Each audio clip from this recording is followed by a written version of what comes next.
inspired. The thing is, I just wanted to do it, but then I thought it's not really. It's okay. I actually Yeah, 'cause then it's- I like your cadenzas. I'm not sure what to do anymore of these. No, I think that's time. Let's move on. Yes.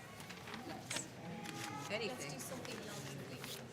Will Sheila be okay? Or No, not that version. What about one of the Quartet quartet? G? Well, we did that before. It's a new crowd, isn't it? Yeah, no, I'm thinking of me being really bored of the same Just music. let's make a decision. Yes, done. Perfect. Love it. Where is Straight shouting this near the end of the tune. Oh yes, I know. I was so offended. We did this awful version where the viola Not and in this cello got- version. No, this is the real This version. is the real McCoy. Yeah, that's what we want.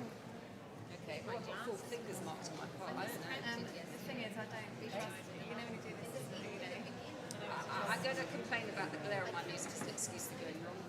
So half notes coming up. Yeah, and never mind. I'll take it eight last notes with us.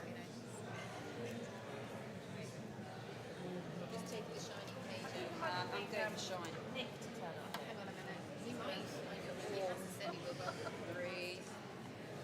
Ready.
back it out.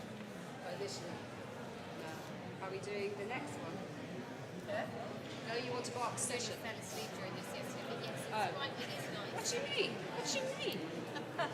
It's just because you don't get the tune. I think It's not actually moved count.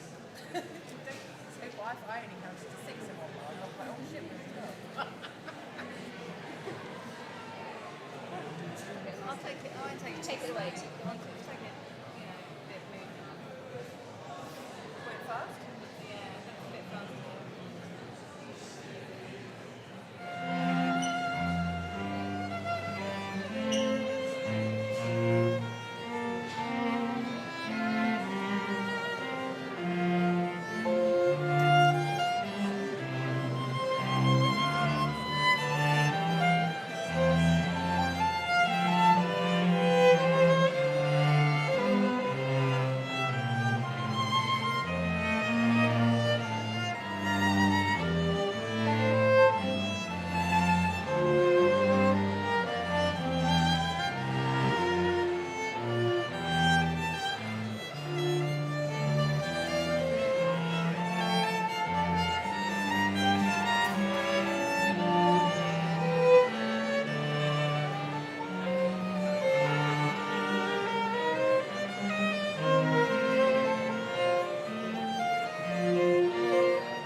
indulge you. Oh, it's we're all about being musical, aren't we? Yeah. Can't stop being musical. I got a bit glare on this. I think that was Cindy, medieval Cindy maybe, make us have tea with Mark. Tea with Mark. Yeah. We should have a session called Tea with Mark. Play this and see if I Yeah, we could do a series of Birthday. Someone gave us into. Yeah, I'm not sure I get anyone to turn up there. Maybe we'll think of something a bit more jazzy. Are we doing the last movement? Because I love it, but I've got a terrible glare on my music. So that's my Yeah, me excuse. too. I've got to read it. I'm taking it to the pages.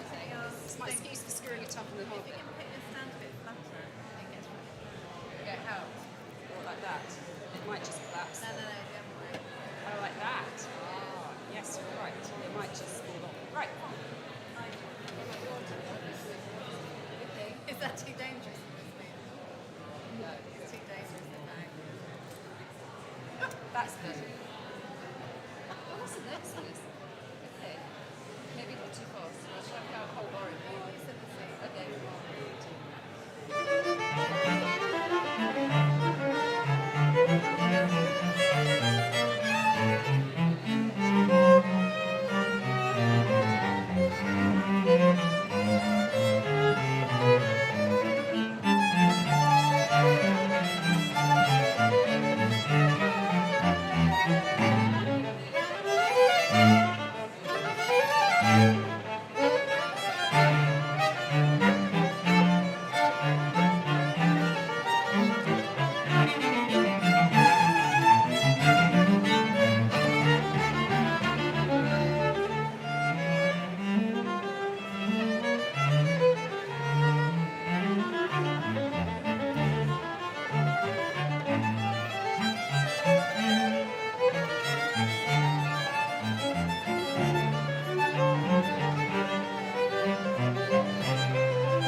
I was expecting a massive It's exactly the same place we did it. Okay. We have Like 109 episodes. 113 time there. Yeah. I thought it was a real workout. But I didn't go back. I didn't study that. But yes, the last few nights. Is that it? We're done. Can we go home? No, I don't think I need to put the rest after that. Yeah, I keep on that. It's having a roll. Like, it's having like a small one. Are we stopping us? But well, no, let's keep going. One nice, gentle one should do the trick. Yeah? Okay. A van? Yeah. Yeah, nice small van sound. A van, yeah. I just don't play for a bit. Right, you did. Oh, no, it's take a break. Yeah, you got that. Katie, get ready for your seatbelt. Okay. Yeah, we're going to dump you in as you want. I don't know. 67. 67. Where is 67? After 66. I'll tell you why it sounds weird at 67. I don't 85 bars. Excellent, you'll be alright then. It's not me. Let's just sit up.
afternoon and welcome. The ceremony will start in just a few moments. The procession is on its way, but before that, I have a few obligatory notices to give out. Please ensure all mobile phones are on silent, switched to flight mode, vibrate, or even switched off. If I could ask you to check your phones now, please, because we don't want phones to go off during the service, during any speeches or any of the conferral. Thank you. Discreet photography and filmography will be allowed during the ceremony, but for the comfort of everyone around you, please remain seated. Professional photos will be taken during the ceremony and available to purchase, and the event is being live streamed and a copy of it will be available on YouTube. The link is on the graduation page. During the ceremony, the photos that will be taken will be used for publicity. And if you don't wish for your photos to be used for publicity, please let myself or one of the marshals know. In the extremely unlikely event that we need to exit the building in a hurry, please remain calm and seated. The marshals will assist you in exiting the building. For staff on stage, there is a fire exit to the left of the altar through the vestry. For people to my right, please exit through the tower door at the rear. And for the people to my left, please exit through the main entrance through which you came. Please wait to be directed by the marshals. When the ceremony has finished, the procession will leave the church and you will all be asked to stand. The procession will be followed by the graduates, our VIPs, and then our remaining guests will be asked to follow. If any of the children become unsettled during the ceremony, we'd ask you to take them outside for a little break and some fresh air. It can be quite a long time to be sat still. And finally, to our graduands, may I be the first to congratulate you on your achievement. When your name is called, please step onto the stage. You will shake the Chancellor's hand before looking to the camera to my left for your official photo. When you leave the stage, please walk down the centre aisle towards the back of the church to receive certificates, and marshals will escort you back to your seats. Thank you. Please enjoy the ceremony and the rest of your day. Can I ask you to stand for the procession?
Please be seated.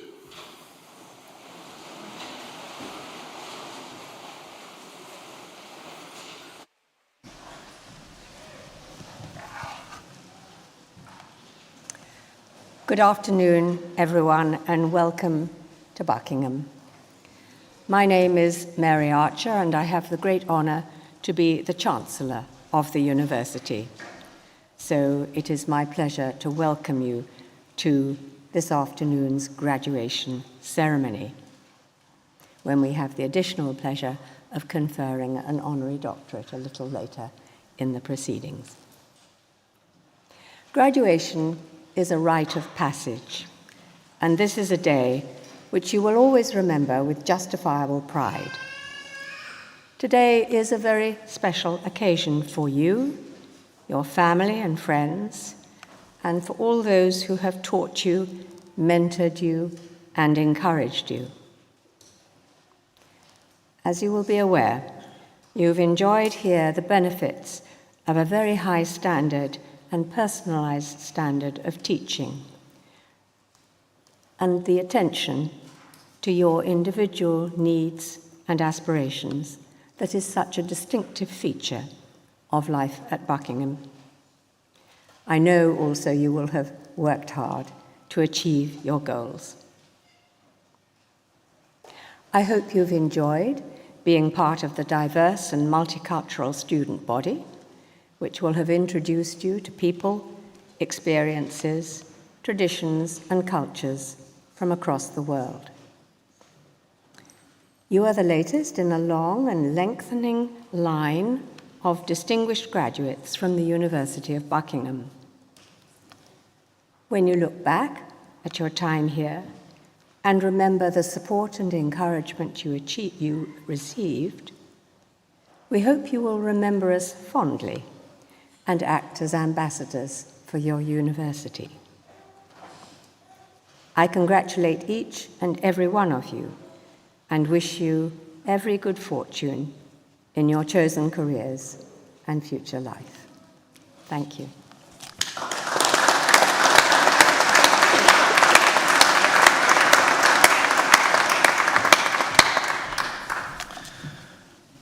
Dame Mary, Honorary Graduate Susan Clatton, Professor Barden Carrera, Dean of the Faculty of Business Humanities and Social Science, Registrar, Pro-Vice-chancellor, other distinguished members of faculty, graduates, and their friends and families.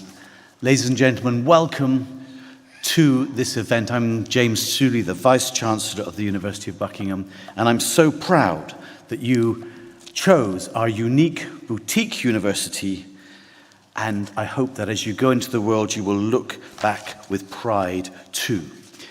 On this spot, in 1976, on this very spot with this lectern, the University College at Buckingham was opened by one Margaret Thatcher. Margaret Thatcher, of course, then was leader of the opposition in 1976 when she opened the university. Later, of course, she went on to become the first female Prime Minister of the United Kingdom. And when she retired from politics, she became, just like Dame Mary is now, she became our Chancellor from 1992 to 1997. And she was deeply involved, as is Dame Mary now, she was deeply involved in the life of students of this university.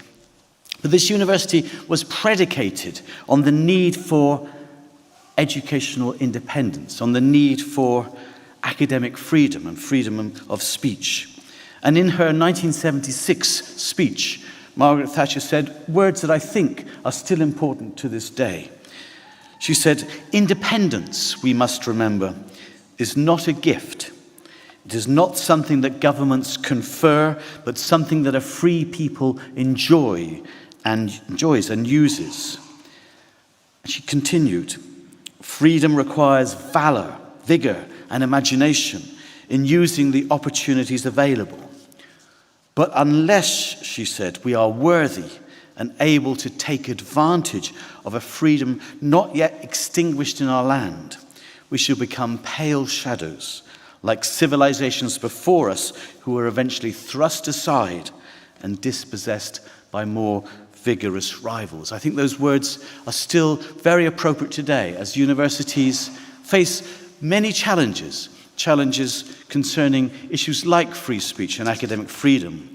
And it's interesting to me to realize that today is the birthday of Karl Popper, Sir Karl Popper, who was one of my heroes, the great philosopher, the Austrian philosopher. Karl Popper was born on the 28th July 1902, and he had some terrific things to say about free speech.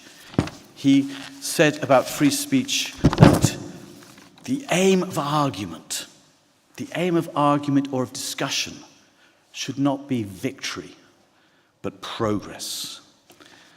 And the war of ideas, he said, is a Greek invention. It is one of the most important inventions ever made.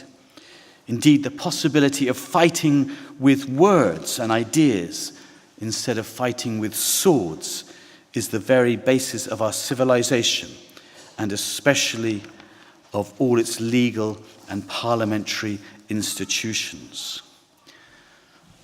It's wonderful for me to be here welcoming you from the School of Business, because for the most of my career I have been involved in quite an unusual, interesting, but I think growing and challenging business area. That is the business of education. When I was quite young, shortly after I'd done my doctorate, I wrote a book called The Global Education Industry. And this was looking at the opportunities for private education around the world, particularly in developing countries. And so I became an expert on private education and did a lot of consultancy work for the International Finance Corporation, the private arm of the World Bank. And it didn't satisfy me. I was left being an expert in private education, but private education, as everyone knew, was about privilege and the elite, even in developing countries. And I felt dissatisfied with this. And so, on one day off from doing consultancy work in Hyderabad, south-central India, I went with a hunch about what I might find, but I went to the old city of Hyderabad, to the slums behind the Charminar. And sure enough, going down one alleyway and another, I found a school, but not a school like you've ever seen before, not a government school, but a private school in the slums, charging very low fees. And then I found another school, and soon was introduced to this federation of 500 of these low-cost private schools. Private schools run as businesses and answering two of the holy grails of independence, it seemed to me then. Scalable, there seemed to be hundreds, if not thousands, of these schools, and sustainable because they were run as businesses. And so I went back to Washington, D.C., to the International Finance Corporation, and said, look, there's an amazing self-help initiative amongst the poor that I've seen where people are creating private schools as businesses, and they seem to be seen as preferable. But I'd spoken to parents, and I spoke to poor mothers, mostly Muslim mothers in the old city of Hyderabad. And I said, why are you sending your child to private school when the government school is free? And I was told, because in the government schools, our children are abandoned. So I went to see one of the government schools. The building was lovely compared to the buildings in the slums. The building was fine. I went with the district education officer, but the image that confronted me will remain with me forever, because there, seated on the floor of that classroom, were 130 children sitting amongst the mosquitoes, eager, keen to meet the stranger, eager, keen to learn, but abandoned by their teachers. And the district education officer told me this with admirable candor, that every day they were abandoned. One teacher would come in as a caretaker and they would learn nothing. And this broke my heart, but you can see where I'm going with this. This seemed to be to bring the two parts of my life together. I could be working for the business of education and at the same time be working to serve the poor. And that my life then, for the last 20, 25 years, was working in this area. I managed to get research funding and development funding to work in the poorest parts of Nigeria, in the slums of Lagos, in Ghana, in Kenya, Uganda, different parts of India. And then finally, when I'd found that these schools were better than the government schools, we did a lot of testing. When I found that they were this solution, this scalable, sustainable solution, I then went looking in the world's most difficult places, war-torn countries like Sierra Leone and Liberia, and South Sudan as the civil war was beginning, and Somalia as the civil war continued.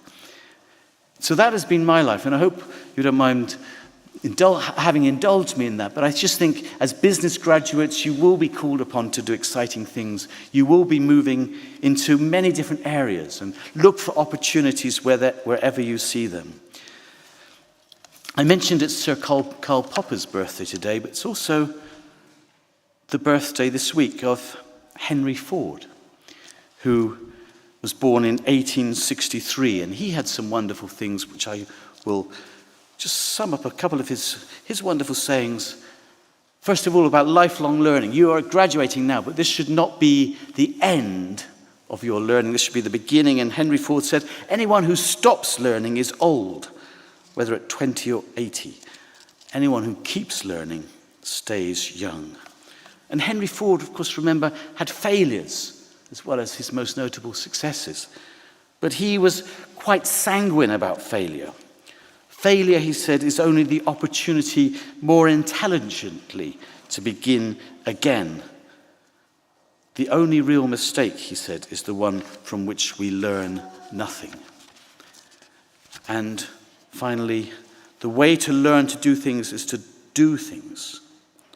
The way to learn a trade is to work at it. Success teaches how to succeed.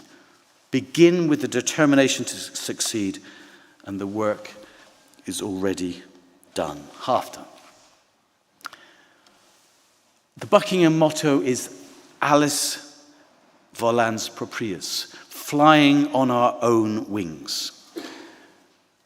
In conclusion, I'd like to think that we have helped you gain those wings that will help you fly and succeed, fly high in all you do. But I'd like to think also we have given you roots, that we can be a strong part of your roots. Do see yourselves as part of a growing international family of alumni of the University of Buckingham.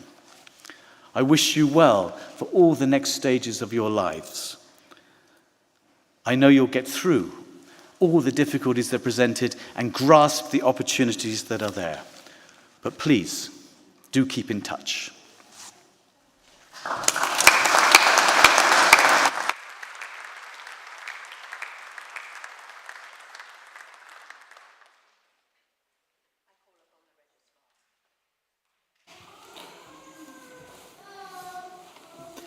Chancellor, Professor John Drew, University Orator, will present Ms. Suzanne Clatton for the degree of Doctor of Science of the University, honoris causa.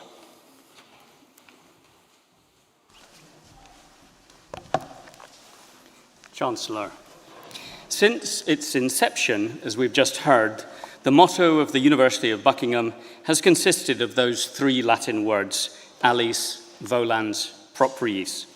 Members of the university naturally translate this as a tribute to our independent status, flying on our own wings, unassisted, without the need for government intervention. Our alumni and alumni, of whom a distinguished representative stands before us, have understood it just as naturally as a reference to the way in which the university, through nurturing their education, has helped them do the same.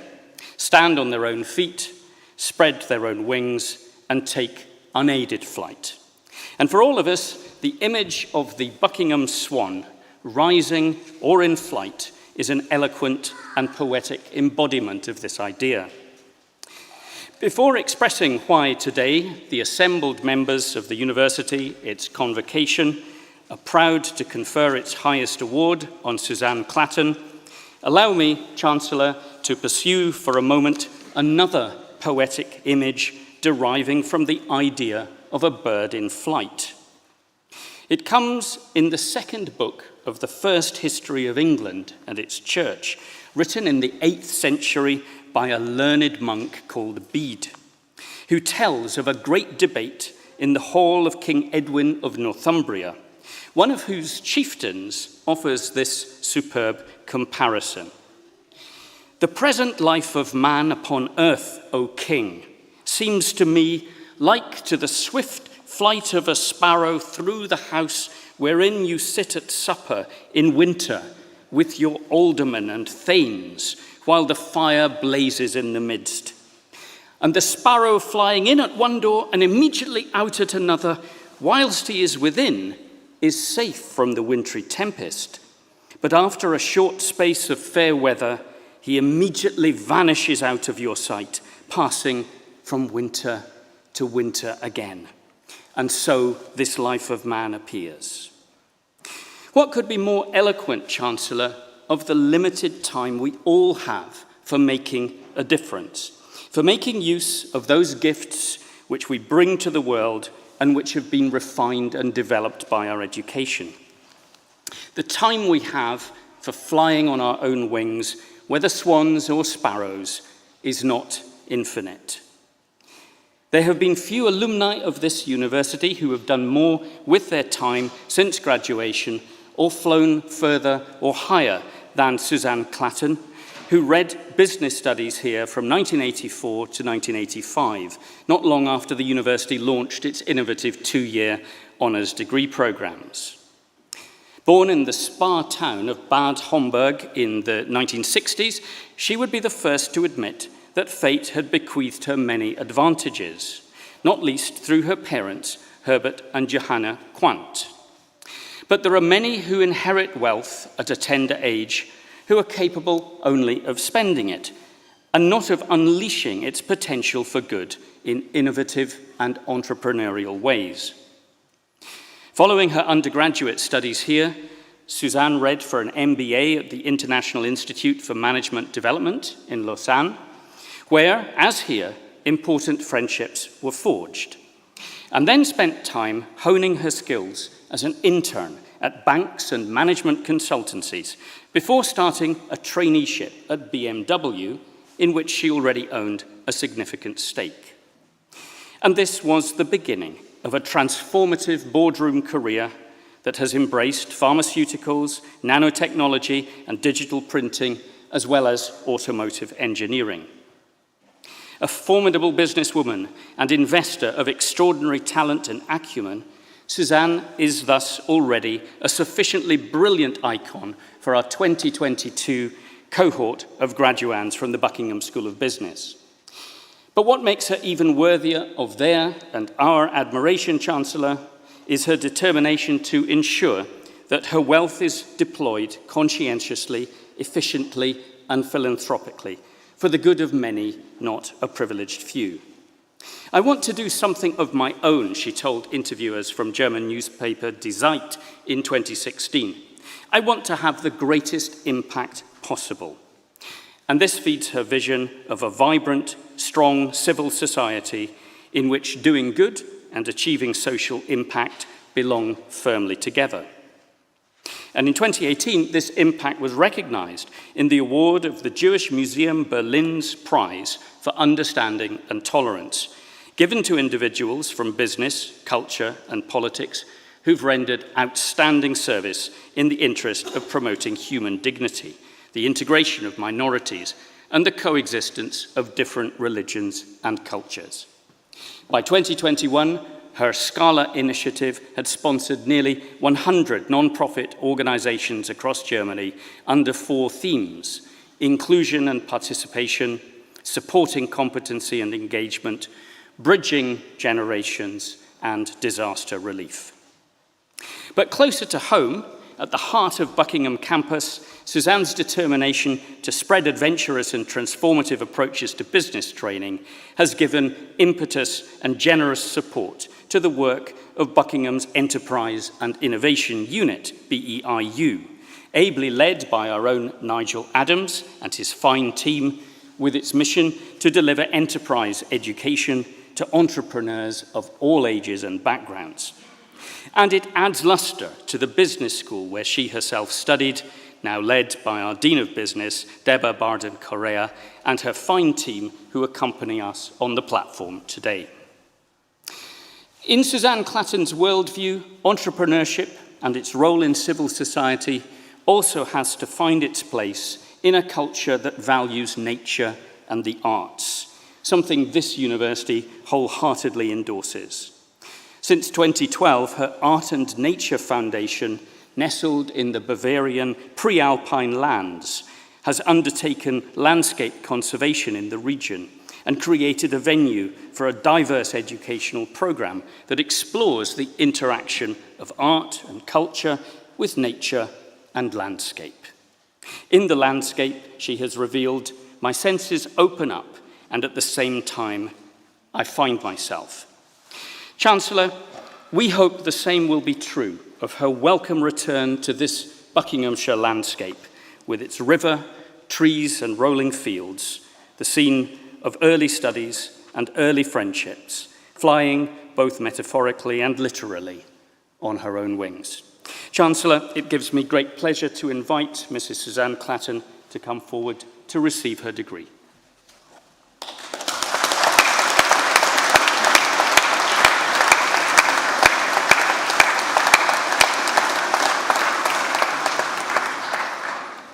Suzanne, by the authority of the university, it gives me great pleasure to confer upon you the degree of Honorary Doctor of Science, Honoris Causa.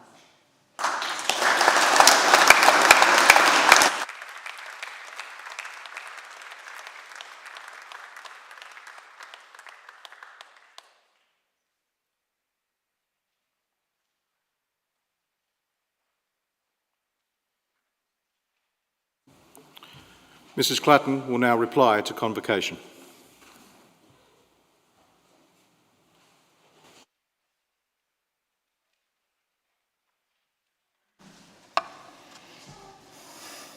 Chancellor, ladies and gentlemen, and dear graduating students.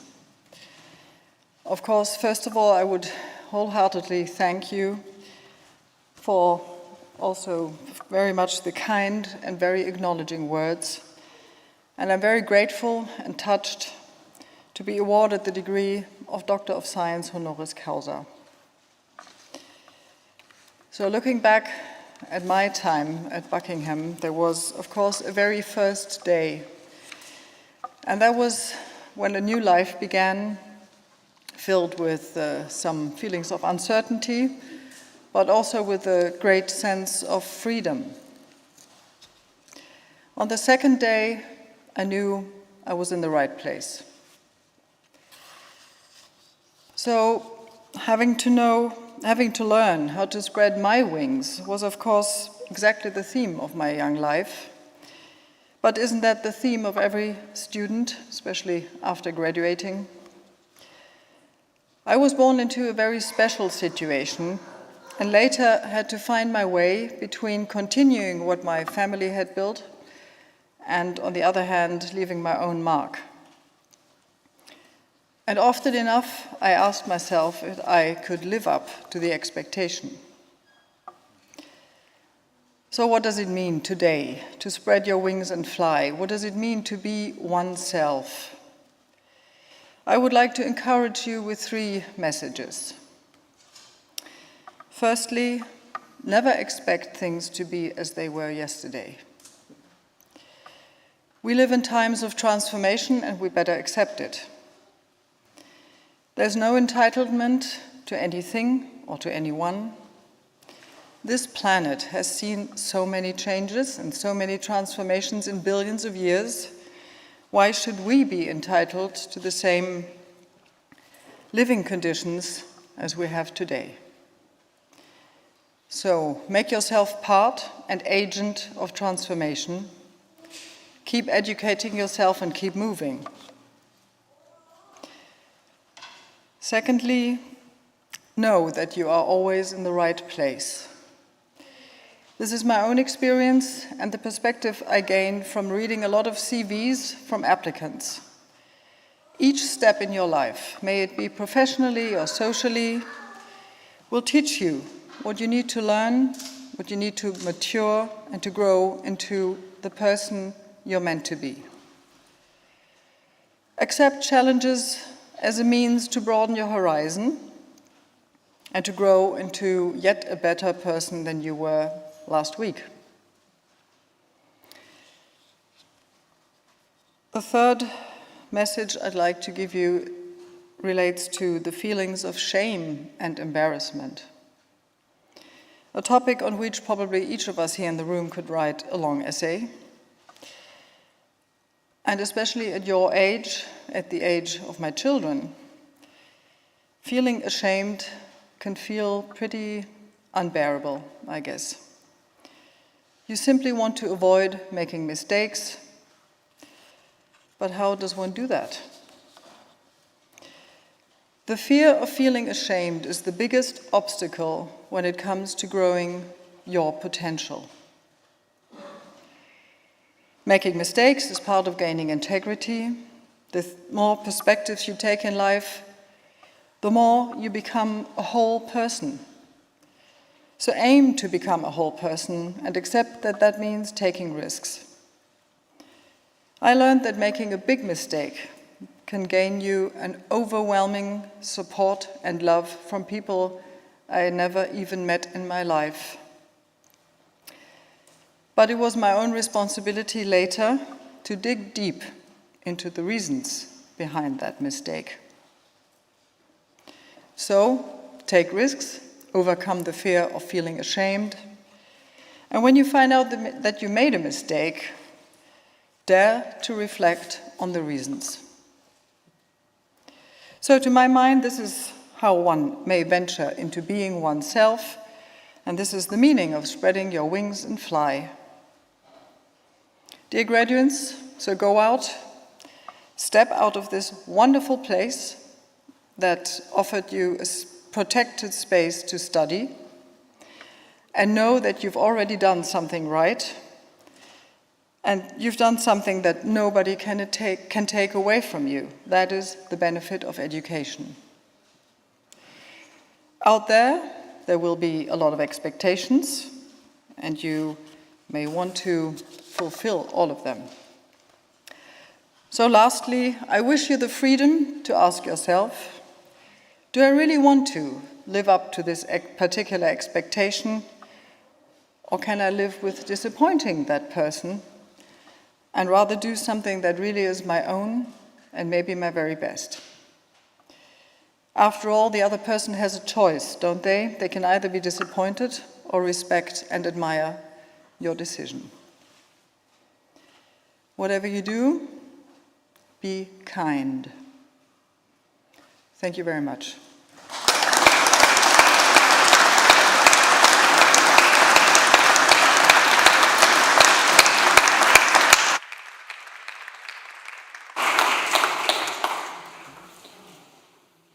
Chancellor, fellowships of the university are awarded to former members of staff who have provided exceptional service to the university over a long period of time.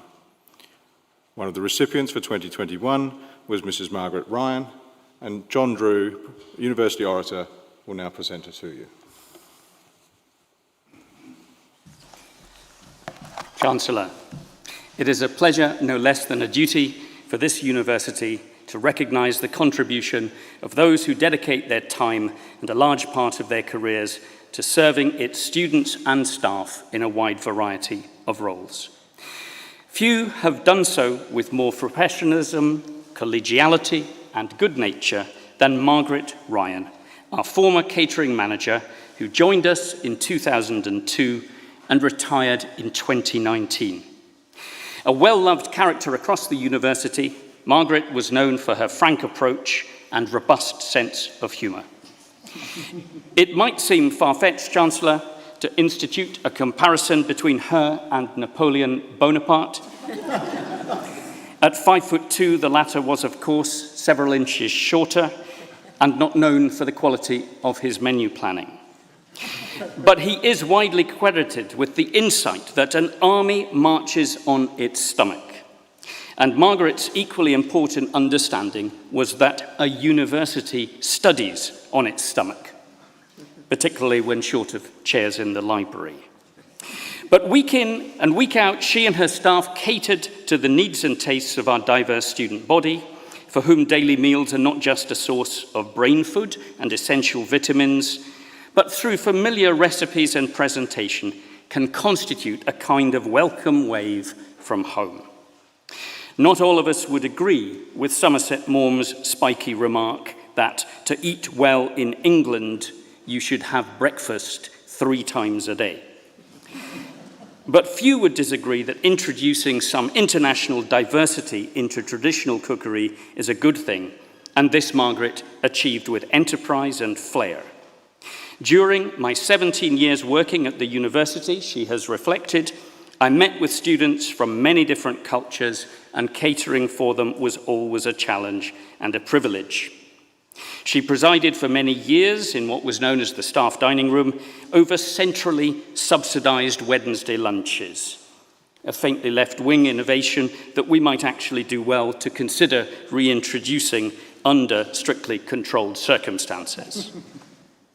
Rumour also has it that she was responsible for the legendary Stilton Mountain at the 2007 graduation, of which it was said that the guests partook to the extent that they went up a mountain and came down a hill. But what is more certain is that at major events such as graduation, numerous festivals, special occasions, Margaret and her team always rose to the occasion, delivering delectable and memorable experiences for our students and staff and the wider university community. Her ethos of customer service with a smile, and if you were lucky, a wink, delivered with a professionalism that was never subservient to form-filling and mere bureaucracy, continues to be felt throughout this university. We're delighted through this fellowship to extend lifelong membership of the university to her. I ask her to come forward now to receive her award.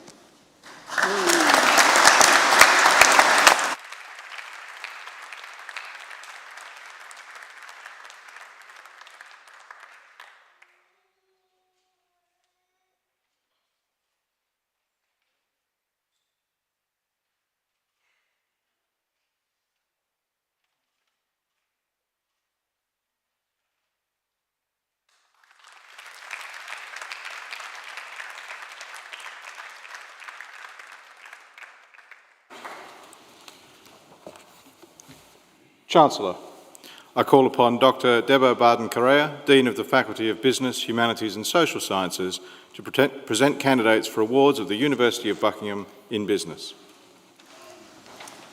Chancellor, graduates, before I start my short but I hope inspirational address to you, can I extend heartfelt thanks to my team for their support, their commitment, and for just helping us all as a school to provide you the education, the learning, and the experience that we've done in the last 2 years. So thank you. I am so proud and honored to be addressing you all today. Without a fail, this is my most favorite day of the year, and no, I don't say it every day. And it is so wonderful to see you all, because I think COVID hit just as many of you had started. I still remember the day when many of you attended matriculation in this church, all a bit nervous, unsure of what to expect, all so new to Buckingham. And in the blink of an eye, and just a little bit, here we are today, the day when you graduate and become alumni and our biggest advocates. We are so incredibly proud of your journey and how hard you worked. So proud of how you helped others cross the line. So gratified to see your meaningful interactions with fellow students. So fulfilled to see who you have become. So amazed at your ability to make the most of difficult situations with the small matter of COVID, and finally so humbled by the respect you showed us as our students. For that we say thank you. For that we say go make your mark on this world and do things that challenge you, excite you, and remember us and your time at Buckingham fondly to others. Spread the message of Buckingham, who we are, what we do, and most importantly, as James has already said, stay in touch. Always remember, you can make a difference, and you matter. Embody the Buckingham values of independence of thought, mind, and action, and never, ever be afraid to take a road that others have not had the courage or the vision to take before. Be bold, be brave, and be you. And always work hard, as the only place where success comes before work is in the dictionary. I want you to really savor the next 30 minutes or so and celebrate not only your achievements, but also that of your peers. Each of you has made it through some rather trying times, and this was only possible because you all helped each other through this journey. Thank you for allowing all of us in the School of Business to be part of your university learning journey. From all of us, huge congratulations and best wishes. You are and you will always be awesome. So celebrate, make a noise, cheer and clap loudly for your classmates and smile for those cameras. This is your moment to shine. You did it. And going with the motto of Buckingham, flying on your own wings, remember, as Henry Ford said, when everything seems to be going against you, remember that the airplane takes off against the wind and not with it. So congratulations from all of us, and thank you.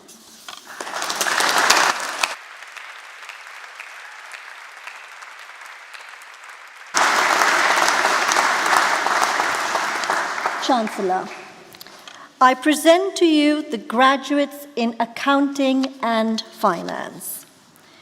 For the degree of Master of Science in Finance and Investment, Rowan Leeton.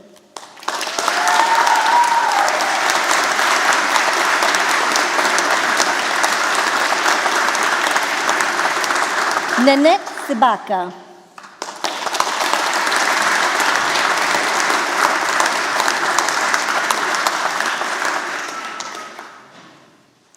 Oluwakemi Taiwo.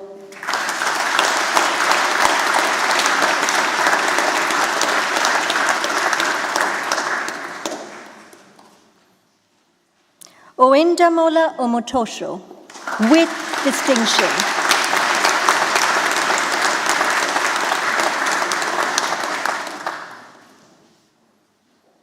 For the degrees of Master of Science in Finance and Investment and Bachelor of Science in Accounting of Finance, Mohammed Moshoir with distinction.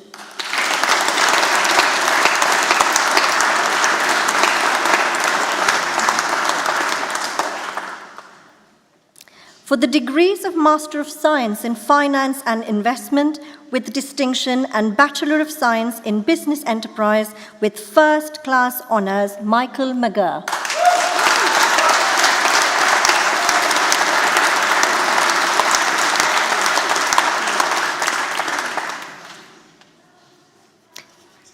For the degrees of Bachelor of Science in Accounting and Finance, Ato Ando Kwafi.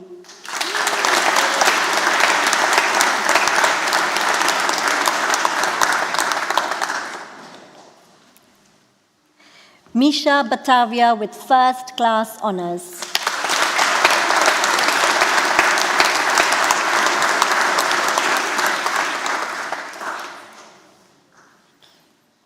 Anastasia Birchley Titmus with first-class honours.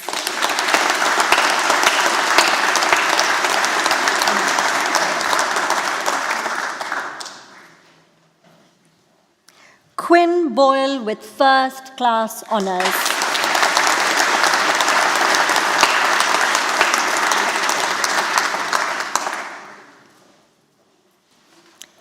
David Burke with first-class honours.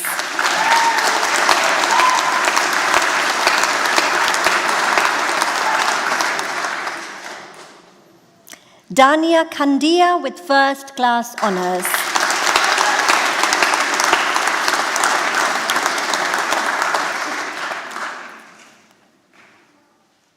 Anna Kofoid Gregory with first class honors.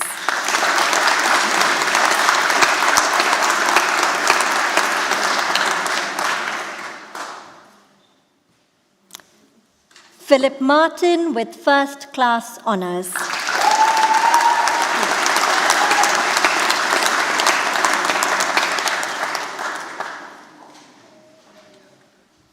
Deborah Omenazu with first class honors.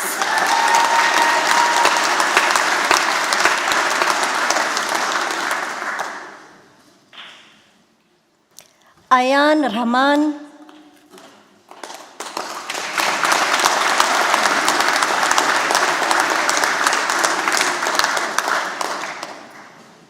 Mohammed Saidu.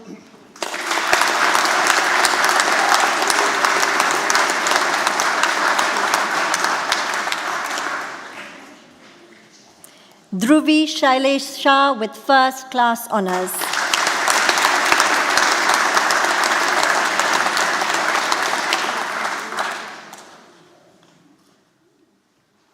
Amari Simmons with first class honors.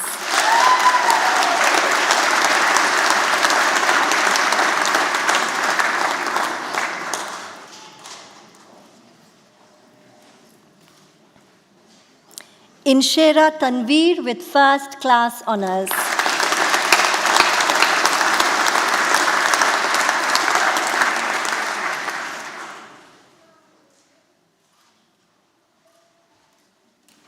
Ewan Trin with first class honors.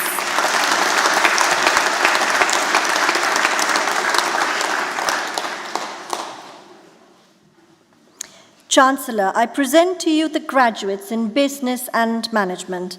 For the degree of Master of Business Administration, Angela Barg.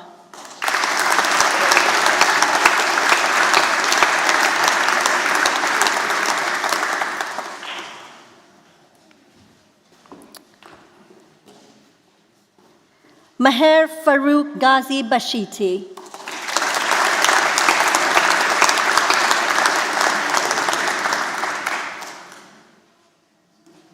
Nothemba Ivovi.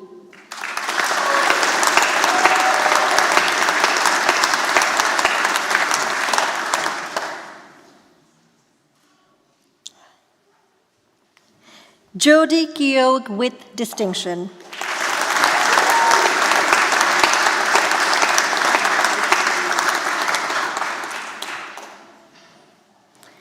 Ali Molu with distinction.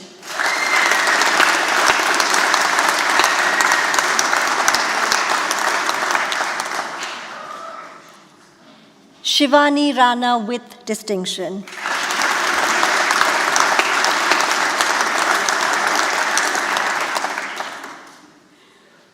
Saidat Sambo.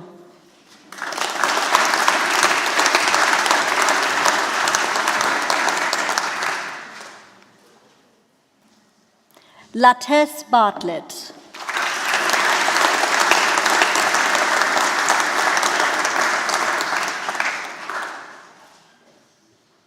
For the degree of Master of Science in Strategic Marketing and Customer Experience Management, Zara Farm.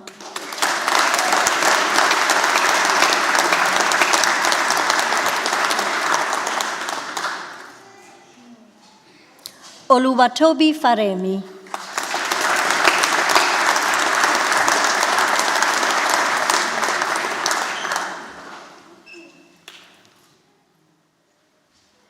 Virpal Kaur.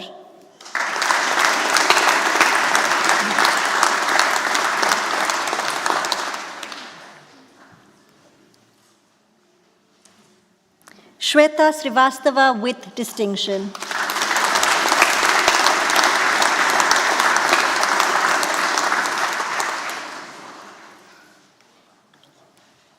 Alexandra Stacy.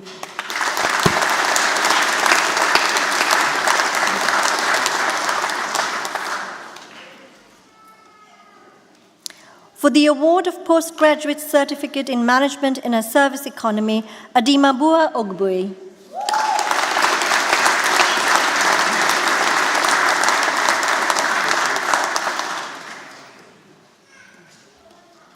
For the degree of Bachelor of Science in Business Management, Idris Bahago.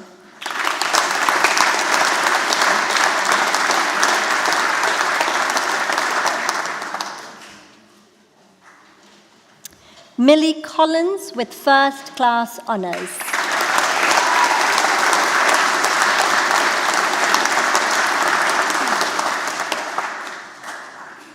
Victoria Cummings with First Class Honours.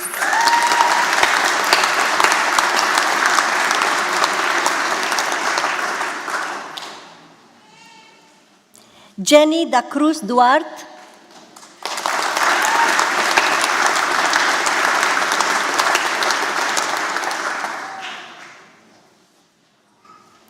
Daisy Damon with First Class Honours.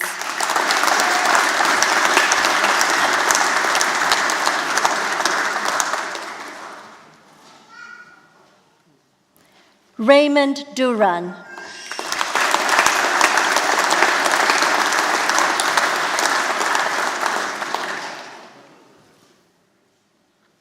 Valeria Estremadoiro with First Class Honours.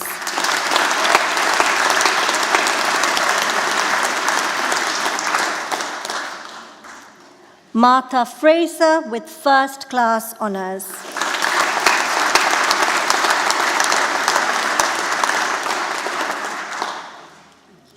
Amy Hulbert with First Class Honours.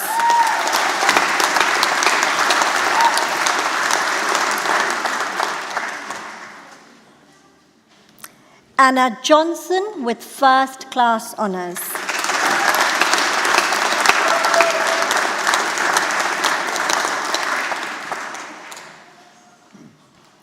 Muhammad Hamza Malik.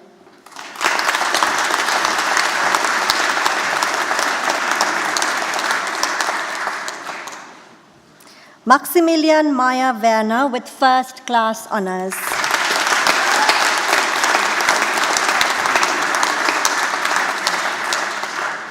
Nathaniel Montford.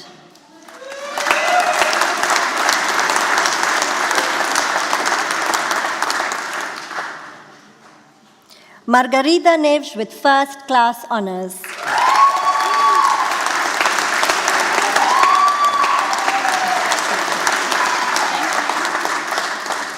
Wing Sing with First Class Honours.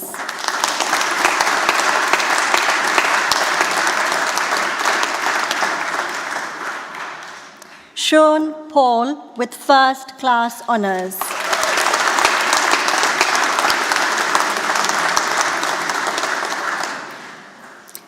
Alan Smith with First Class Honours.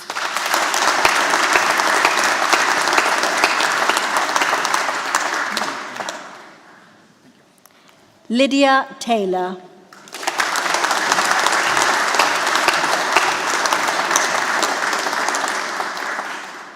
Melissa Tomei.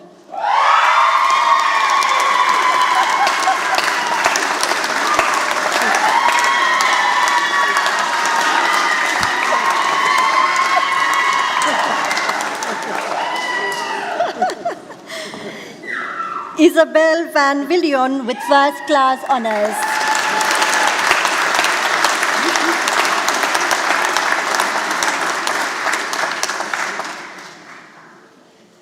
Luca Verrot with First Class Honours.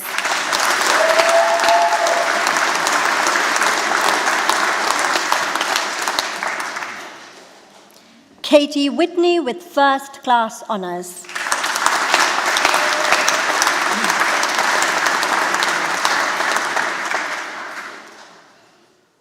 Han Wong Yap.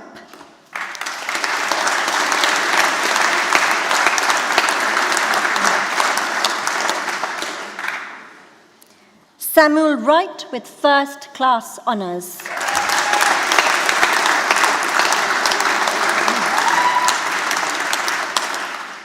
Chioma Uluwabuike.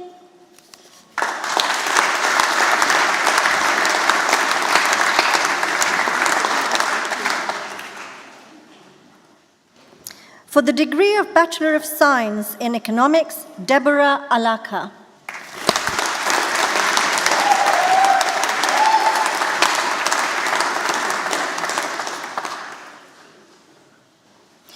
For the degree of Bachelor of Science in Operational Excellence, Orla Mi.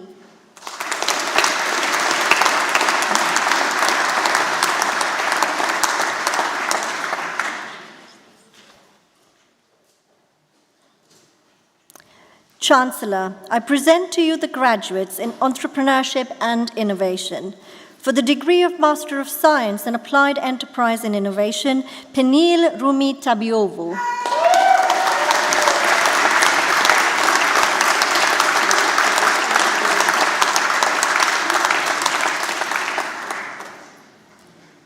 For the degrees of Master of Science in Applied Enterprise and Innovation and Bachelor of Science in Business Enterprise, Albert Johnson with distinction and first-class honors.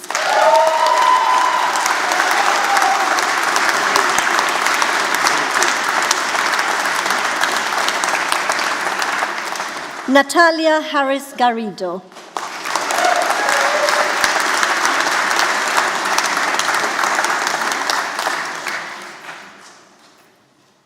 Oliver Steele with distinction.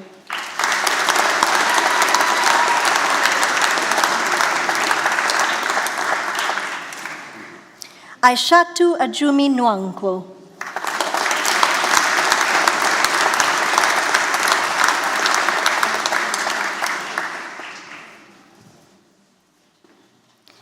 For the degrees of Master of Science in Applied Enterprise and Innovation and Bachelor of Arts in English Literature, Isabella Rose Noto with distinction.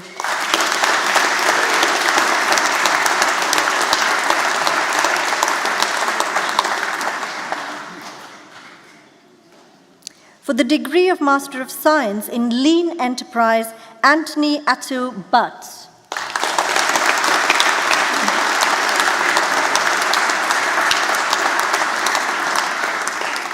Aaron Dimet.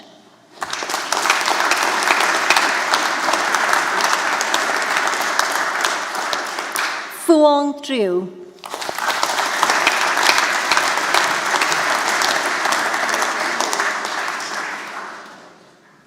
For the degree of Bachelor of Science in Business Enterprise, Hugo Cousin with first-class honors.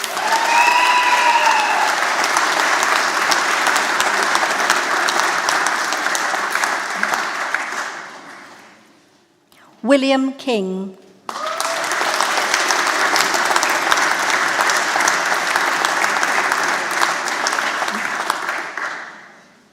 Chan Kalyanwati Sok with first-class honors.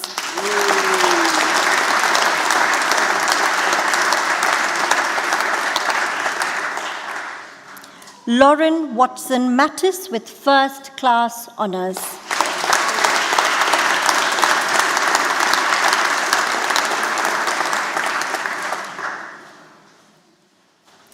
Chancellor, I present to you the graduates in marketing.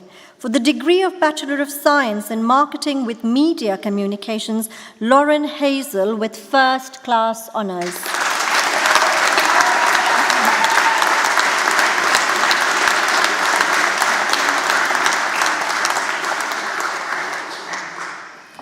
Kate Plummer with first-class honors.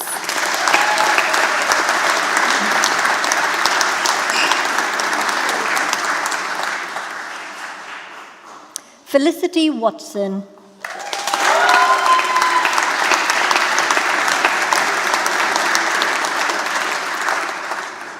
And for the degree of Master of Arts by Research in Tudor History, Susanna Baker.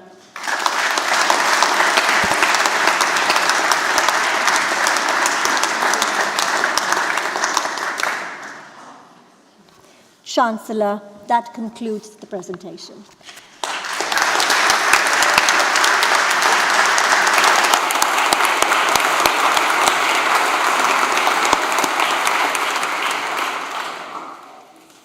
Chancellor, the G-Volution Prize for Academic Distinction is awarded for exceptional academic performance during undergraduate studies at the University of Buckingham.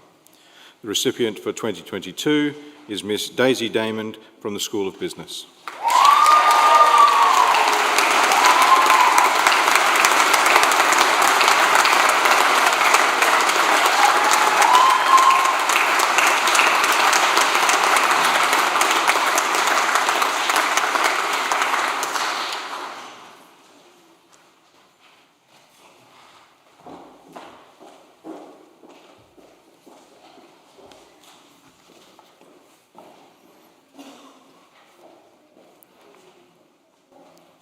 The Chancellor will now conclude this ceremony.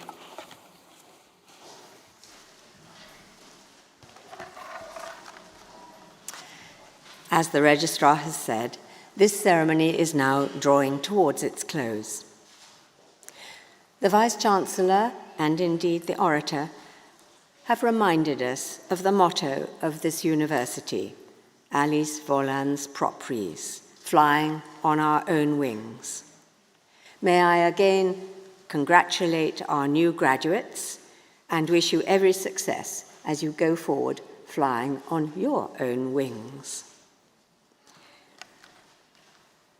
At a time when freedom of speech and independence of thought is under threat, it has been good to hear others speak of the importance of independence of thought and freedom of speech that is characteristic of this university.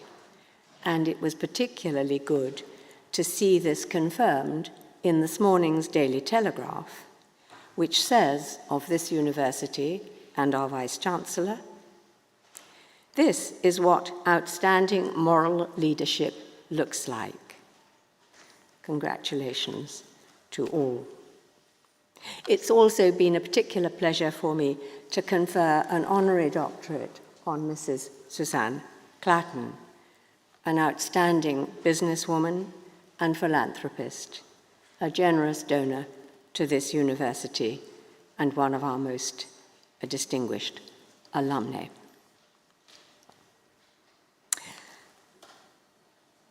The Vice-Chancellor also mentioned Henry Ford and what he had to say about competition, friendly competition, rivalry.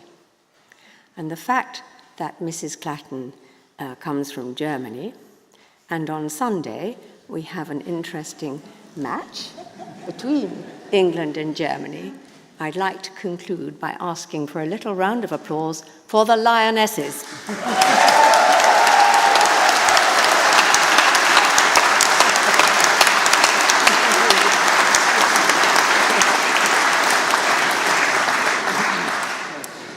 Thank you. This ceremony is now concluded.